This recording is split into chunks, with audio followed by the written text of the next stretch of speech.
Solvents in non aqueous टायट्रेशन. फार interesting point आहे. अगदी 2-5 मिनिटामध्ये मी हा संपवायचा प्रयत्न करतो. काय प्रकारे सॉल्व्हेंट्स यूज. आता मी काय करतोय, तुम्हाला 4 प्रकारचे सॉल्व्हेंट्स आहेत. मी तुम्हाला काहीच या स्लाइडवरचं काहीच सांगत नाही. तुम्ही काय करायचं आहे, या स्लाइड तुमच्यासाठीच तयार केलेली आहे. पण अजून थोडंसं सोप्या भाषेत जर शिकवायचं असेल तर तुम्ही काय करायचं, सर्वांनी नोटबुक समोर ठेवायचे. नोटबुक समोर ठेवून काय करायचे, मी तुम्हाला 4 टाईप सांगतो. सॉल्व्हंट याच्यामध्ये कोणते असतात, त्यापैकी पहिलं सॉल्व्हंट आहे प्रोटोजेनिक सॉल्व्हंट. दुसरं आहे प्रोटोफिलिक सॉल्व्हंट. तिसरं आहे अप्रोटिक सॉल्व्हंट. आणि चौथं आहे ॲम्फिफिलिक सॉल्व्हंट. परत 4 नावं रिपीट करतोय. First one is the protogenic solvent. Second one is the protophilic solvent. Third one is the aprotic solvent. And fourth one is the amphiphilic solvent. आता आपल्याला याच्यामध्ये काय करायचं आहे, खूप इझी आहे. त्यापैकी पहिला पॉईंट तुम्ही नोट करा. 1 नंबर टाका, प्रोटोजेनिक सॉल्वंट. लेक्चर झाल्याबरोबर याचा फोटो काढून मला आपल्या व्हॉट्सअप ग्रुपवरती शेअर करायचा आहे. सर्वांनी लक्षात राहू द्या. याच्यामध्ये काय करायचं आहे, 1 नंबर टाका प्रोटोजेनिक सॉल्व्हंट. डॅश करून पुढे द्या. आपल्याला लक्षात ठेवायचं, ज्यावेळी आपल्याला काही मिनिंग लागत नाही त्यावेळी काय करायचे, ते वर्ड आहे तो वर्ड ब्रेक करायचा. कसं करायचा, प्रोटोजेनिक. आता proto plus genic is equal to protogenic, बरोबर. Now what do you mean by proto. Proto म्हणजे काय, येस प्रोटो म्हणजे काय, चॅट बॉक्समध्ये मला रिप्लाय द्यायचा आहे. Proto plus genic. तुम्हाला जो काही वाटतंय ते मला सांगायचं आहे. What do mean by proto. Yes exactly, proto means proton. Now what do you mean by genic. What do you mean by genic. Yes प्रोटॉनचं भास झालं तर पुढे मला रिप्लाय द्यायचा. Yes generating, correct.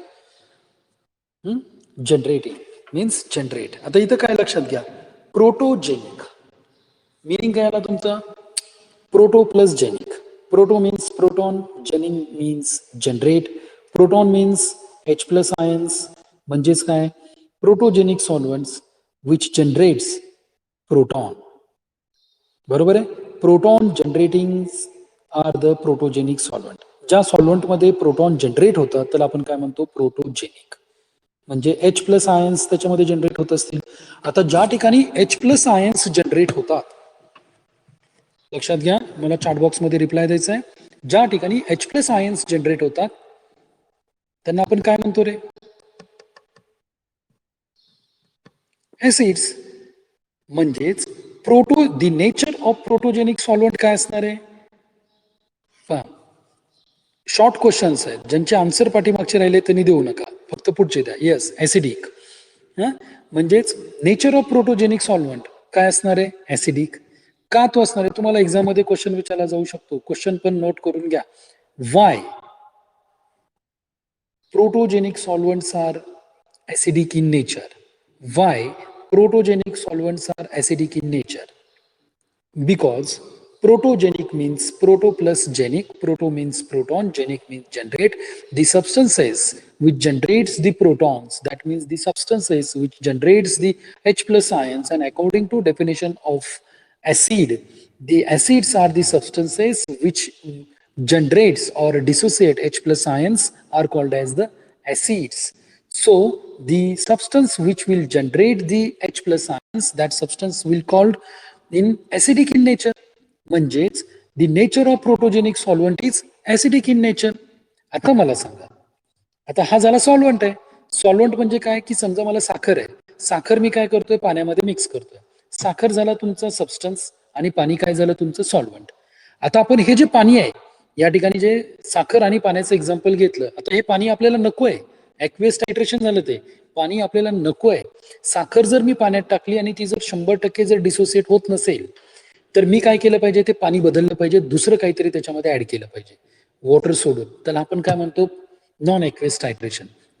मग इथं सुद्धा मला काय करायचंय, की वॉटर नको आहे म्हणून मी कुठलं तरी सॉल्व्हंट यूज केलंय. मग हे कोणतं सॉल्व्हंट आहे, प्रोटोजेनिक सॉल्व्हंट आहे. क्वेश्चन व्यवस्थित जनरेट होणार आहे, लक्ष देऊन ऐका. या ठिकाणी काय होणार आहे, प्रोटॉन जनरेट होणार आहेत. म्हणजेच त्या सॉल्व्हंटचं नेचर कोणतं आहे, ऍसिडिक इन नेचर आहे. आता आपण थोड्या वेळापूर्वी बरंचसं डिस्कशन केलेलं आहे. जर सॉल्व्हंट ऍसिडिक इन नेचर असेल तर सॅम्पलचं नेचर काय असेल, बोला. जर सॉल्व्हंट ऍसिडिक इन नेचर असेल, हा पण बेसिक बरोबर आहे, पण कोणता बेसिक असेल, स्ट्रॉंग बेस असेल का वीक बेस असेल? बेसिक बरोबर आहे, येस, 100% करेक्ट. वीक बेस, याचा आन्सर असेल वीक बेस. एक्झाम्पल्स याच्यामध्ये HClO4, H2SO4, HNO3, म्हणजे याचे एक्झाम्पल्स तुम्ही जर पाहिले तर सल्फ्युरिक ऍसिड, नायट्रिक ऍसिड, असे वेगवेगळे एक्झाम्पल्स तुम्हाला पाहायला मिळतील. लक्षात आलं मी काय सांगितलं या ठिकाणी? प्रोटोजेनिक. प्रोटोजेनिक्स मीन्स काय, प्रोटॉन प्लस जेनिक. प्रोटॉन्स म्हणजे काय, तर H प्लस आयन्स. जेनिक म्हणजे काय, जनरेट. ज्या ठिकाणी H प्लस आयन जनरेट होतात त्याला आपण काय म्हणतो, प्रोटोजेनिक. आणि प्रोटोजेनिक सॉल्व्हंट म्हणजे काय, की जे solvent H plus ions generate करतात त्या सॉल्व्हंटला आपण काय म्हणतो, प्रोटोजेनिक सॉल्व्हंट म्हणतो. आता ज्या ठिकाणी H प्लस आयन्स जनरेट होतात त्या सॉल्व्हंटला, किंवा कुठलंही असेल जिथं H प्लस आयन्स जास्त असतील त्याला आपण काय म्हणतो, ऍसिड्स म्हणतो. मग जर तो ऍसिडिक इन नेचर असेल, आपण रिव्हर्स चाललोय, जर तुमचं सॉल्व्हंट ऍसिडिक नेचर असेल तर सॅम्पल काय असणार आहे, बेसिक. पण आपण नॉन एक्वेस टायट्रेशन यूज करतोय. नॉन एक्वेस टायट्रेशन मध्ये सॉल्व्हंट हा तुमचा काय असला पाहिजे, एक तर वीक ऍसिड पाहिजे किंवा वीक बेस पाहिजे. मग जर तो बेसिक असेल तर तो 100% कोणता असणार आहे, वीक बेसिकच असणार आहे. आणि एक्झाम्पल इथे दिलेले आहेत तुम्हाला, HClO4, H2SO4 आणि HNO3. So this is all about the protogenic solvent. Now, protogenic solvent, these are the acidic solvents and used to enhance the basicity of weak bases. Example is the glycyl acetic acid. As anhydrous water-free acetic acid is sometimes called as the glycyl acetic acid because it solidifies just below room temperature at 16.7 degrees Celsius. Acetic acid can be concentrated by dripping the impure compound over a stalactite of glacial, that is the frozen acetic acid. Example या ठिकाणी दिलेलं आहे ग्लॅसिल acetic acid. का, कसं, तिथे explain केलेलं आहे. पण प्रोटोजेनिक तुमच्या सर्वांच्या लक्षात आलं की protogenic solvent acidic in nature असतो. लक्षात घ्या, प्रोटोजेनिकचं नेचर कोणतं आहे, ऍसिडिक आहे. म्हणजेच त्या ठिकाणी सॉल्व्हंट तुम्ही जर ऍसिडिक असेल तर सॅम्पल काय यूज करणार आहे, बेस. पण कोणता बेस, वीक बेस. याचे example, proto means proton, genic means generating. Proton generating solvents are called as the protogenic solvents. या ठिकाणी हा कन्सेप्ट क्लिअर असेल तर मला या ठिकाणी चॅट बॉक्स मध्ये प्रोटोजेनिक हा वर्ड मला या ठिकाणी टाईप करून पाठवायचा. Now second point is the protophilic. लक्षात घ्या. आता परत याचे आपण काय करूया, दोन भाग करूया, प्रोटो प्लस फिलिक. आता मला सांगा, या ठिकाणी परत मला क्विक आन्सर्स द्यायचे. क्वेश्चन विचारलं की आन्सर द्यायचंय, तिथपर्यंत चार्ट झालं की ठीक आहे. प्रोटो मीन्स, या ठिकाणी प्रोटोफिलिकचं आपण काय केलेलं आहे, त्यामध्ये डिवाइड केलेलं आहे, प्रोटो प्लस फिलिक. तर त्याच्यापैकी proto means the proton. Now what do you mean bye philic? Philic means like, okay, feel, बर, फिलिंग, बर. यापैकी फिलिक मीन्स लाईक, म्हणजेच काय, प्रोटोफिलिक म्हणजे ऍक्सेप्ट. फिलिक इज हिअर, या ठिकाणी अट्रॅक्टिव्ह, बरोबर आहे. या ठिकाणी म्हणजे तो काय करतोय, फिलिक मीन्स ऍक्सेप्ट किंवा लाईक्स. म्हणजेच या ठिकाणी H plus, proto means proton आणि फिलिक मीन्स ऍक्सेप्ट, म्हणजे प्रोटॉन ऍक्सेप्टर्स. लक्षात घ्या, प्रोटॉन ऍक्सेप्टर. प्रोटोफिलिक मीन्स काय, protophilic means the proton acceptor, किंवा प्रोटॉनला जे अट्रॅक्ट करतात त्याला आपण काय म्हणतो, प्रोटोफिलिक. मग प्रोटॉनला कोण ऍक्सेप्ट करतात, ऍसिडिक करतात का बेसिक सॅम्पल ऍक्सेप्ट करतात? प्रोटॉनला ऍक्सेप्ट कोण करतो, बेसिक सॅम्पल करतो. म्हणजेच प्रोटोफिलिक सॅम्पलचं नेचर काय झालं, ऍसिडिक झालं का बेसिक झालं, प्रोटोफिलिक सॅम्पलचं नेचर. जर समजा तुमचं सॅम्पल जर प्रोटोफिलिक असेल, म्हणजे जर H प्लस आयन्स तो ऍक्सेप्ट करत असेल तर त्याला आपण म्हणतो प्रोटोफिलिक. मग तो झाला त्याचं नेचर कोणतं झालं? बेसिक नेचर झालं. करेक्ट. म्हणजे जसं प्रोटोजेनिक हा ऍसिडिक नेचर आहे, तसं प्रोटोफिलिक काय असणार आहे? बेसिक नेचर असणार आहे. मग हा जर याचं जर नेचर या ठिकाणी यूज केलेल्या सॉल्व्हंटचं जर नेचर बेसिक असेल, तर त्या ठिकाणी सॅम्पलचं नेचर काय असणार आहे? सॅम्पलचं नेचर काय असणार आहे? ऍसिडिक नाही सांगायचं. Yes, weak acidic.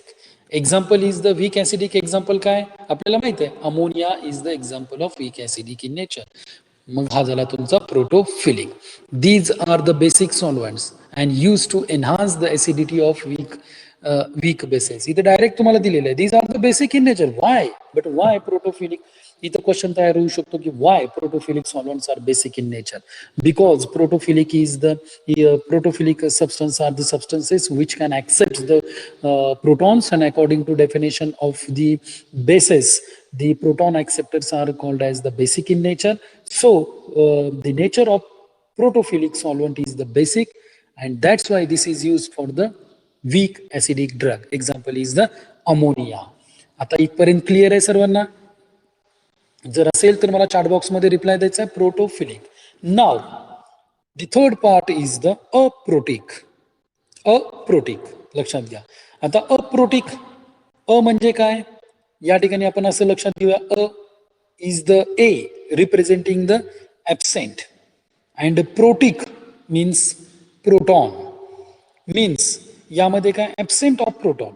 म्हणजे aprotic samples are the samples which can act neither aprotic samples are neither produces or nor accepts proton. म्हणजे neither acidic nor basic. Aprotic म्हणजे काय? एक तर ते ऍसिडिक पण नाही आहेत आणि बेसिक पण नाही आहेत. मग ते कोणते असतील? न्यूट्रल. येस, अप्रोटिक काय असतील? Neutral. Means nature of aprotic sample is the neutral in nature. म्हणजे परत इथं तुमचा क्वेश्चन तयार होतो, why aprotic solvents are neutral in nature. हा तिसरा गिव्ह रिझन साठी विचारला जाणारा क्वेश्चन आहे. Why aprotic solvents are neutral in nature. आता हा जर न्यूट्रल असेल तर हा कोणत्या सॅम्पलसाठी यूज केला जातो? तर this can be used for non polar drugs. म्हणजे फॉर न्यूट्रल ड्रग. म्हणजे तो ऍसिडिक साठी पण यूज करायचा नाही आणि बेसिक साठी पण नाही. तो कुणासाठी यूज करायचा? न्यूट्रल आहे तर न्यूट्रल साठीच यूज करायचा. So example is the chloroform and benzene. तर या ठिकाणी अप्रोटिक जर क्लिअर असेल तर चॅट बॉक्स मध्ये मला रिप्लाय द्या, aprotic. Now the fourth point is amphiphilic. Amphiphilic, amphi पहा या ठिकाणी एम्फोटेरिक सॉल्व्हंट असं स्पेलिंग मिस्टेक आहे. Actually this is not amphoteric in nature, amphiphilic in nature. किंवा एम्फोटेरिक आपण म्हटलं तरी चालेल, काही अडचण नाही. कारण का it act as sometime acting as acidic, basic in nature. मग आपण त्याला एम्फिफिलिक पण म्हणू शकतो किंवा एम्फोटेरिक इन नेचर पण म्हणू शकतो. आता आपल्याला माहितीच आहे water acting as amphoteric in nature, acidic पण आहे आणि बेसिक पण आहे. पण आपण थोडंसं करेक्शन त्याला एम्फिफिलिक करूया. Now amphiphilic means amphi plus philic. Amphi plus philic. Amphi representing the dual, दोन्हीही म्हणजे ऍसिडिक आणि basic, both. Yes, amphi representing the both, and philic means which accepts or donates, doesn't matter. म्हणजेच त्याचं nature काय असणार आहे त्या ठिकाणी? तो एकतर ऍक्सेप्ट पण करू शकतो आणि डोनेट पण करू शकतो. म्हणजे ड्युअल नेचर आहे त्याच्यामध्ये. जर तो ऍसिडिक असेल तर समजा थोड्या वेळासाठी तो काय करेल? प्रोटॉन देऊन टाकेल. आणि तो जर बेस असेल तर थोड्या वेळासाठी तो प्रोटॉन काय करेल? ऍक्सेप्ट करेल. हा झाला त्याच्यामधला रिझन. म्हणजे एम्फिफिलिक म्हणजे काय? The solvents which are acting as acidic or basic in nature, that means amphoteric in nature. बरोबर आहे. म्हणजेच या ठिकाणी नेचर ऑफ एम्फिफिलिक सॉल्व्हंट्स काय असणार आहे? नेचर ऑफ एम्फिफिलिक सॉल्व्हंटचं काय असणार आहे nature? Yes, nature of amphiphilic solvent acidic असेल का बेसिक असेल? जसं प्रोटोजेनिक ऍसिडिक होता, प्रोटोफिलिक येस प्रोटोफिलिक बेसिक होता, अप्रोटिक न्यूट्रल होता, तसा एम्फिफिलिक काय असणार आहे? ड्युअल नेचर असणार आहे. ड्युअल म्हणजे तो ऍसिडिक आणि बेसिक पण असणार आहे. मग हा कुणासाठी यूज करायचा? जर त्याचं ड्युअल नेचर असेल तर आपण कुणासाठी यूज करू शकतो? ऍसिडिक साठी यूज करू शकतो का बेसिक साठी यूज करू शकतो? येस, कशासाठी यूज करू शकतो आपण? ऍसिडिक का बेसिक? ऍसिडिक और बेसिक. मग तो कोणता असणार आहे? वीक ऍसिड किंवा वीक बेस. आयदर तुम्ही वीक ऍसिडिक साठी यूज करा किंवा वीक बेस साठी यूज करा, फक्त तुमचा लेवलिंग इफेक्ट त्या ठिकाणी मेंटेन झाला पाहिजे. So this is all about the types of protons which are used in this non-aqueous type of titration. हा क्वेश्चन तुम्हाला 100% एक्झाम मध्ये विचारला जातोच, 100% विचारला जातोच. अंडरलाईन करून ठेवा 100%. And example of amphiphilic solvent is the काय असणार आहे याच्यामध्ये अँफिफिलिक सॉल्व्हंटचं एक्झाम्पल? वॉटर. कारण water acting as acidic and basic. पण जर आपण या ठिकाणी वॉटर यूज केलं तर हा नॉन ऍक्वेस होईल का? नाही होणार, तो होईल ऍक्वेस. म्हणून आपण वॉटर नाही यूज करायचा. त्या ठिकाणी आपण काय यूज करू शकतो? अल्कोहोल यूज करू शकतो किंवा सल्फ्युरिक ऍसिड यूज करू शकतो. अशा प्रकारे आपण तिथं यूज करू शकतो. ठीक आहे. आणि आपल्याला या ठिकाणी अशा प्रकारे आपण तिथं काय करू शकतो? लेवलिंग इफेक्ट पण मेंटेन करू शकतो. आणि एक सांगायचं राहिलं पॉईंट की best example of levelling solvent is water. Water हा लेवलिंग इफेक्टसाठी सगळ्यात बेस्ट सॉल्व्हंट आहे. ठीक आहे. पण या ठिकाणी आपण काय करतोय? अजिबात वॉटर याच्यामध्ये आपण यूज करत नाहीये, लक्षात घ्या. आणि वॉटर सोडून जे सॉल्व्हंट आपण यूज करतो त्याला आपण काय म्हणतो? नॉन ॲक्वेस सॉल्व्हंट्स असं आपण म्हणतो. ठीक आहे. आता काय राहतं? Selection of solvents in non aqueous titration हा जो पार्ट आहे तो आपण उद्याच्या लेक्चरमध्ये पाहणार आहोत. काही पॉईंट्स त्याच्यामध्ये आहेत ते आपण उद्या या ठिकाणी डिस्कस करणार आहोत.